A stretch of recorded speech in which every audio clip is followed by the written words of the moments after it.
Hey everyone, and welcome. Today we are tackling one of the most powerful, and let's be real, sometimes one of the most intimidating topics in programming, dynamic programming. But if you've ever been stuck on a really complex problem, feeling like you're just spinning your wheels, this technique might just be the secret weapon you've been looking for. So let's break it down and demystify it together. So let me ask you this. When you're facing a tough problem, how can you find a solution that's both completely 100% correct and also really, really fast? It's this classic tug of war that programmers deal with all the time. Do you go for the guaranteed right answer or the one that's quick? You've kind of got two main camps, right? On one hand, you've got complete search. It's thorough, it checks every single possibility, so it's guaranteed to be correct. The problem, it is incredibly slow. On the other hand, there's the greedy approach. It's fast, for sure, but it's a bit short-sighted. It makes the best choice right now, which means it can often miss the actual best solution overall. So what if you could have the best of both worlds? Well, that is exactly where dynamic programming, or DP for short, comes in. It's this awesome technique that manages to combine the correctness of a complete search with the speed you want. And the way it pulls this off is just brilliant. It breaks a big, nasty problem down into smaller, more manageable subproblems.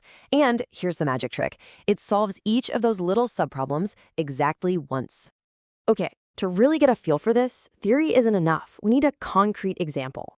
Let's walk through one of the most classic DP puzzles out there, the coin problem. The goal here is pretty straightforward. You've got a set of coin values. Let's say you have coins worth 1, 3, and 4, and you need to make a specific sum, like 10.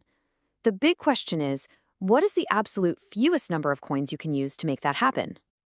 Now, your first gut reaction might be to be greedy. Just take the biggest coin you can, right? So for 10, you take a 4. Now you need 6. Take another 4. Now you need 2. Take 2 ones. That's 4 coins. But hold on. Is that the best we can do? Turns out, no. You could have used a 4 and 2 3s. That's only 3 coins.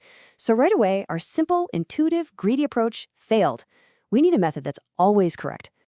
All right, so let's try the brute force way, the one that checks everything. It's guaranteed to be correct for sure, but there's a huge catch, and you're about to see what it is. The logic for this can be boiled down into a little formula, something we call a recurrence relation. Basically, to find the solution for some value x, we can try using each of our coins, c. For each coin we try, the total cost is 1 for the coin itself, plus whatever it costs to solve the rest of the problem, which is now solve x minus c. We just try this for all our coins and pick the one that gives us the smallest total number. It's a neat idea that defines the problem in terms of a smaller version of itself. So let's trace it. To get the answer for solve 10, our function has to ask 3 questions. What's the answer for solve 9? What's the answer for solve 7? And what's the answer for solve 6? Okay, seems simple enough so far. But let's go one step deeper. To get the answer for solve 9, our function has to figure out solve 8, solve 6, and solve 5. And hang on a second. Did you see that? To solve for 9, we need solve 6. But we already needed to figure out solve 6 for our original solve 10 call. We're literally doing the exact same work twice. And this is where it all falls apart. This isn't just a small issue. This repetition, it spirals out of control. The number of function calls just explodes exponentially. Sure, for a small number like 10, maybe your computer handles it. But try to solve for 100? Forget about it. It would take forever. So yes, the method is correct, but it's just way, way too slow. And this right here, this is the light bulb moment. This is the simple question that is the entire key to dynamic programming.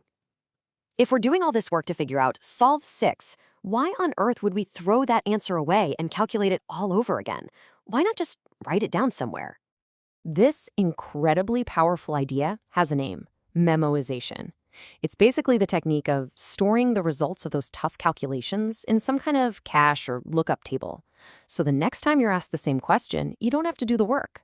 You just grab the answer you already saved. Honestly, the best way to think about it is like having a cheat sheet for a test. The first time you see a hard problem, you struggle through it, you get the answer, and you write it down.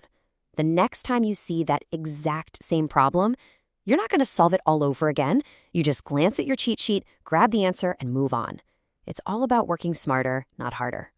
And here's what that cheat sheet looks like in practice. This is what we call the iterative or bottom-up approach. We start with the simplest case. Making a sum of 0 takes 0 coins. Easy. Then we use that to figure out the answer for 1. Then we use those results to figure out the answer for 2, and so on, building our way up. By the time we need to know the answer for solve of 6, guess what? We've already calculated it. It's just sitting there in our table waiting for us. Absolutely zero repeated work.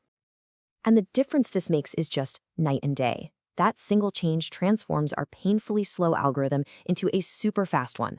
We're talking a time complexity of O and K. Now, what does that mean in plain English? N is just our target sum, and K is how many different coins we have. This is a massive, massive improvement. It's a total game changer. Okay, so you see how this works for coins. But the really cool thing is, this isn't just a one-off trick for a single puzzle. It's a fundamental pattern. Let's zoom out a bit and see how this idea applies to a whole class of problems. To really see the pattern, let's look at a totally different problem, finding the path with the highest score through a grid of numbers. Now, a grid seems to have nothing to do with making change, right? But look closer. Both problems can be defined by 2 things, a subproblem, or a state, and that recurrence relation that tells you how to build bigger solutions from smaller ones. Recognizing this underlying pattern is the real heart of thinking in DP. All right, so this is all great, but how do you actually use this when you're staring at a brand new problem in an exam or an interview? Let's boil this all down into a simple mental checklist you can use. Here it is, your 4-step framework. Step 1. First, ask yourself, am I solving the same small problems over and over again? If not, DP's probably the wrong tool. Step 2. Define your state and write that recurrence relation. That's the core formula connecting the problem to smaller versions of itself. Step 3. Find your base cases. What's the absolute simplest version of the problem you can solve instantly? For us, it was solve 0. And step 4. Go code it up, either top-down with recursion and memoization or bottom-up with a table. When you see a DP problem out in the wild, it'll usually fall into one of 2 buckets. First, there are optimization problems, just like our coin example, finding the best solution, whether that's the fewest, the most, the shortest, or the longest.